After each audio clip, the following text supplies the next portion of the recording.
Roger Stone is taking a little bit of a media victory lap after being rewarded by the president for the simple transaction of hiding the president's crimes and then eventually being commuted, his sentence, as was clearly promised behind the scenes.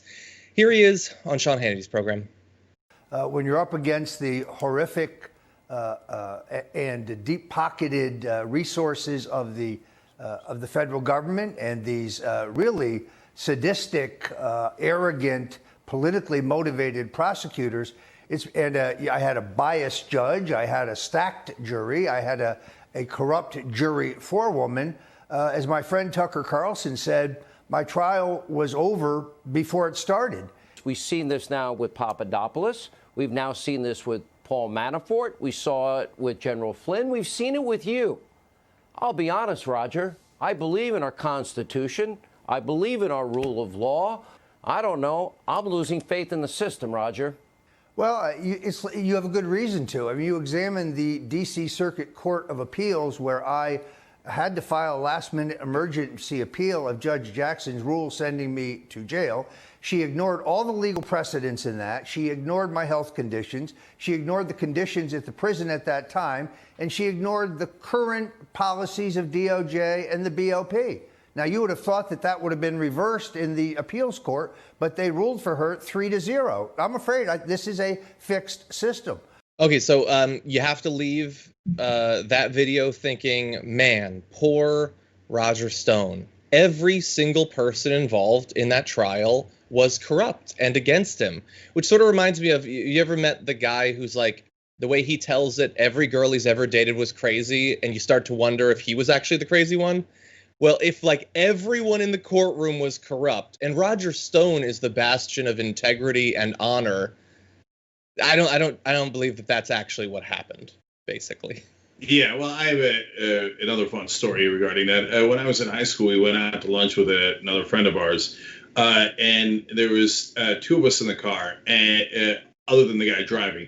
The guy driving drove like an absolute maniac and nearly got into 3 accidents. He peels into the parking lot and goes, "Can you believe people on the road today?" Okay. By the way, that guy became a Goldman Sachs partner. So big risk takers. Yeah. So, but that's exactly it. I mean, in reality, of course, Roger Stone was convicted on 7 counts, including obstruction of justice, to hide the corruption of Donald Trump. Then Donald Trump, hilariously and tragically, did the corrupt thing of pardoning the guy who obstructed justice on his behalf. That is why guys like Mitt Romney flipped out even more about this, right? Mm-hmm. Saying, I mean, look, the other friends of yours that you pardoned because they were on Celebrity Apprentice or once gave you a loan earlier in your life was already despicable enough. Yeah. But now you're beginning to commute the sentence of your co-conspirators. I mean, it doesn't get any more corrupt than that. And then what does Roger Stone do? As usual, he flips the truth on its head and comes out and says, "Can you believe the corruption against poor old me?" Yeah.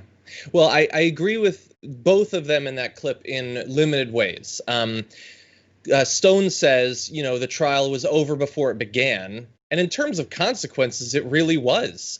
I mean, he had already seen at that point how multiple Trump flunky cases go.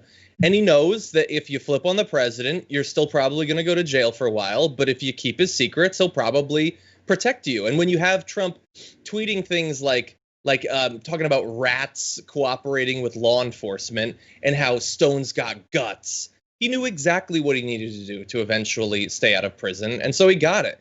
And Hannity saying, that he's lost faith in the system, right there with you, buddy, because the system is such that Trump can just obstruct justice himself. Let's not forget that happened.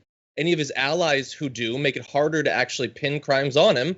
And then after we know that they're doing this, we know that they're lying. Roger Stone and right-wing media all throughout the 2016 election were so giddy with all this stuff Roger Stone was getting and how he was going to help out and everything. And now they're all pretending that it didn't happen and that they weren't excited about it. Now suddenly he doesn't know anything, wasn't involved in anything.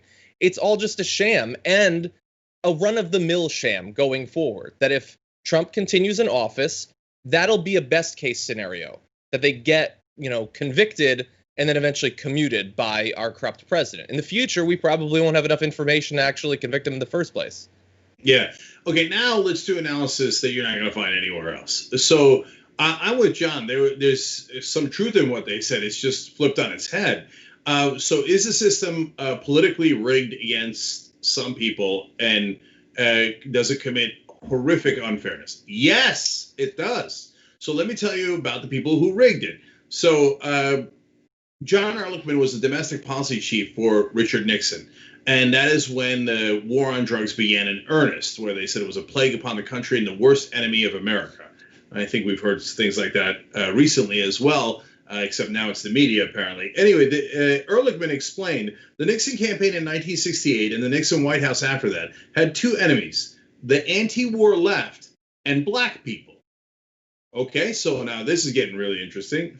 He went on to say, you understand what I'm saying? We knew we couldn't make it illegal to be either against the war or black, but by getting the public to associate the hippies with marijuana and blacks with heroin, and then criminalizing both heavily, we could disrupt those communities. So the point of the war on drugs was to disrupt the black community and liberals. So it doesn't get any more political than that. Now, how did that work? Well, it unfortunately worked spectacularly. So when they started that campaign in 1971, they were so effective that only 12% of the country thought that marijuana should be legal. And then they started locking people up. So I'll give you a couple of facts here. 4 out of 10 drug arrests are for marijuana. Now, obviously, they targeted heroin as well, but marijuana is the one that took off in terms of their arrests and the oppression that they came along with it. And that's in 2018, okay? And mostly for just possession. In fact, nearly 90% of arrests are just for possession. I understand that sometimes there's plea deals, but overall that is a frightening number. Now, you want to see a frightening number? You know how many people were arrested for marijuana in a single year? 660,000. 660,000 people were arrested for cannabis in 2018 alone. I mean, you want to talk about rigged, and it was meant to target people of color and the left wing. And so did they target people of color? Hell yes. You know, Ehrlichman in that quote talked about pitting heroin on black people. They obviously changed course later and pinned marijuana on black people too, because white people and black people smoke marijuana at nearly identical rates. But black people are arrested at 3.64 times more, not percent, times more. So nearly 400% more arrests of black people, even though they did the crime of smoking marijuana at the same rate as white people. So It was systemic injustice and racism done for political reason to, over the span of those decades, to imprison millions of our fellow Americans for their political purposes. That is sick and gross, and it has never been addressed. In a later part of it, Roger Stone says one of the reasons I couldn't go to prison is because, like, I have asthma and there's a lot of coronavirus in prisons. You know, some of those prisons are filled with people like what you're talking about. And so I'm sure that now that he has, dodged a bullet, he's going to take up their cause and advocate for leniency in sentencing and letting people out so that they don't succumb to an illness he was so desperate to avoid. But, you mentioned that you're going to do analysis that you won't get anywhere else. So let's continue in that vein. Let's have some self-analysis that you won't hear anywhere else. I want to ask you, do you think that we have been beaten down? And the reason I say that is the president just rewarded a flunky for keeping his secrets, and he's going to walk. And, we're doing a story on it. Probably talk about it a few times. And then that's it. People aren't in the streets. He's not going to be impeached for this. It's obviously corrupt. No one outside of Fox News doesn't get how obviously self-servingly corrupt this is. But nothing's going to happen. Yeah, well, there's only one consequence left, John. There's no way in the world they're going to impeach a second time in this short period of time. I mean, if he wins the second term, 2-2-2, then I don't know what's going to happen, but probably immediate surrender by the Democrats who will wet themselves. But there's really only the election left. And since he has gotten away with all of this, if he gets reelected, There are no more rules. That's it. We're a full-blown oligarchy ruled now by Trump and his donor class, and they can do anything and break any law, and Trump will just pardon them or commute their sentence. We just told them there's no consequences. Yeah, so yeah. It's not at all hyperbole. I don't care what anybody says. And finally, I think a lot of people have caught on to what we've been saying, John, from day one. If he wins a second term, he's going to end it. He's going to end democracy. He will commit endless crimes, and he will pardon anyone it takes. He's already done it. And if he wins, he's going to say that as a carte blanche to do anything he wants. Yeah, I would go so far as to say it would be a carte blanche to do whatever he wants. I mean, worst case scenario for him, he commits more crimes and we probably won't find out about it because there won't be any IGs anymore or anything like that. But let's say we do find out about it.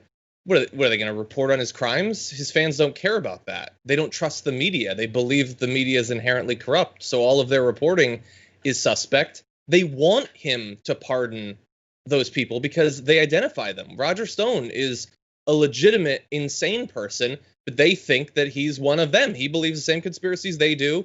He'll fight for the same person they worship.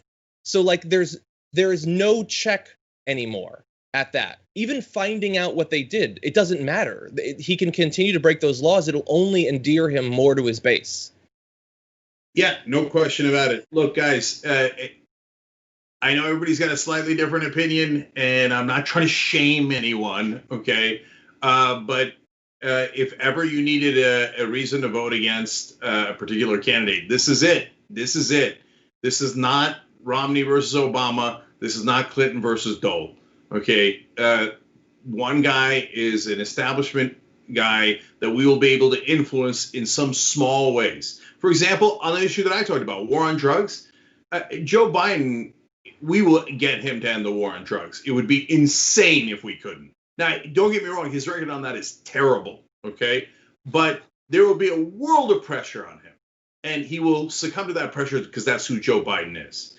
Trump won't care at all. He'll imprison 600,000 people on marijuana charges every single year for the next 4 years. No amount of pressure will work, and he'll do the corruption, and likely he'll end democracy. I've never seen a bigger no-brainer in my life. Never. And I say that as a guy who doesn't even like the other guy in the race.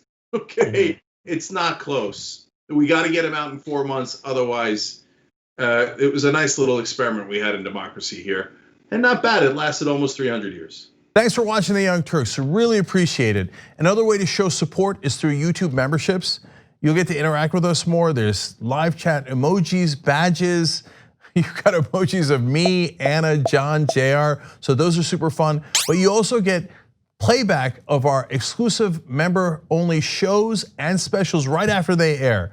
So all of that, all you gotta do is click that join button right underneath the video. Thank you.